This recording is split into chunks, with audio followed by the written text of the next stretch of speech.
৭২-এর যে সংবিধান সেটা মানুষ চায় না, সেটাকে ছুঁড়ে ফেলতে হবে। ৭২-এর যে সংবিধানটা তৈরি করা হয়েছে সংক্ষিপ্ত সময়ে, সেটা ভারতের মদদে ভারতের লিখে দেয়া। ১৯৭১ সালের স্বাধীনতার পরবর্তী সময়ে আমরা দেখেছি এই সংবিধানকে পরিবর্তন করে ভাষার শাসন প্রতিষ্ঠা হয়েছিল।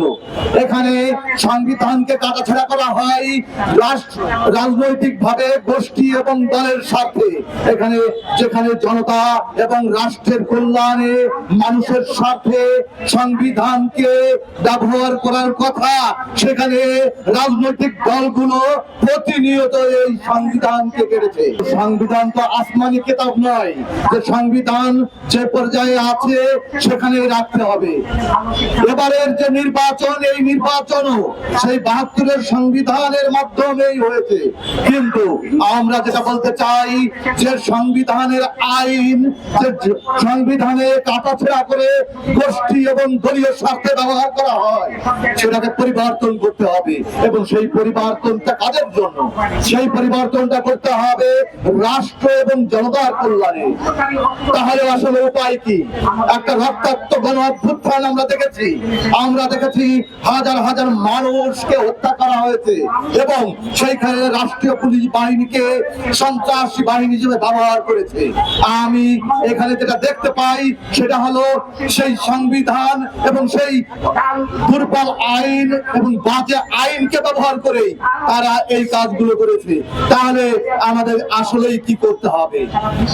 আমি বিএনপি সরকারে যারা আছে তারা কিন্তু আমাদের এই বিপ্লবের অংশ। দীর্ঘ ফ্যাসিস্ট সরকার, ফ্যাসিস্ট যে আন্দোলন, সেই আন্দোলনের সহযোদ্ধা।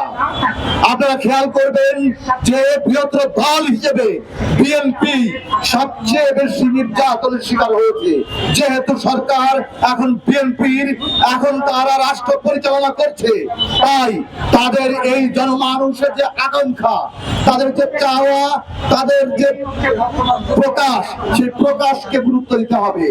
আমরা শুনেছিলাম ৭২-এর যে সংবিধানটা তৈরি করা হয়েছে সংক্ষিপ্ত সময়ে, সেটা ভারতের মদদে ভারতের লিখে দেয়া।